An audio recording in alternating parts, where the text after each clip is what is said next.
The first two parts of this series explain why Jews don't have exclusive rights to the land because God promised it to them or because of their history in the land. But do they have a right to it because of the horrific Nazi Holocaust? Many people believe that the Holocaust and other anti-Semitism, such as during the Spanish Inquisition and under certain Russian czars, justify Jewish claims to the land. That is, they've suffered so much, they deserve a nation there as a safe haven from persecution. Is this reasonable? It depends on what kind of nation that would be.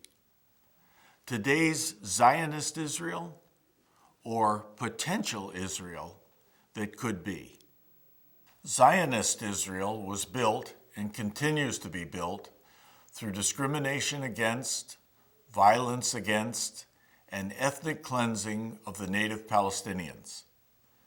Thereby, it dishonors the Holocaust victims of discrimination, violence, ethnic cleansing, and genocide. Zionist Israel dishonors victims of the Holocaust at its Yad Vashem Holocaust Memorial by failing to also acknowledge the victims of Zionism at nearby Deir Yassin. There, in 1948, Zionist terrorists murdered over 100 Palestinian children, women, and elderly men.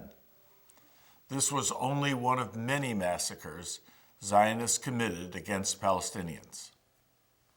Zionist Israel dishonors the Holocaust refugees by barring hundreds of thousands of Palestinian refugees from returning to their homes. Zionist Israel dishonors Holocaust victims whose property was confiscated by the Nazis by confiscating the property of many thousands of Palestinians. Zionist Israel dishonors the Holocaust victims who were imprisoned without trial by imprisoning Palestinians without trial. Because Zionist Israel dishonors the Holocaust in these and many more ways, the Holocaust cannot justify Zionist Israel. Moreover, Zionist Israel is by no means a safe haven.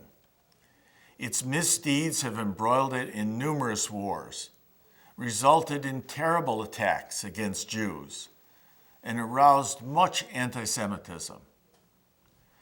Thankfully, there hasn't been another Nazi-style Holocaust, but now Israeli Jews fear nuclear Holocaust.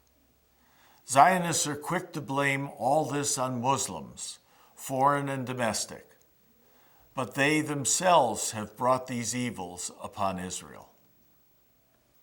Potential Israel would be very different. Unlike Zionist Israel, it wouldn't be a Jewish state. As a true democracy, it would be a state for all its inhabitants alike, Muslim, Christian, Jew, or otherwise. All would have equal rights to the land. Immigration wouldn't be based on ethnicity, but would be fairly allotted.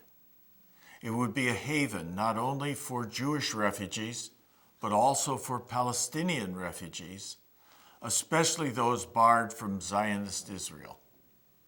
It would be the Israel of Jewish humanist Martin Buber, who believed Jews could live side by side with Arabs.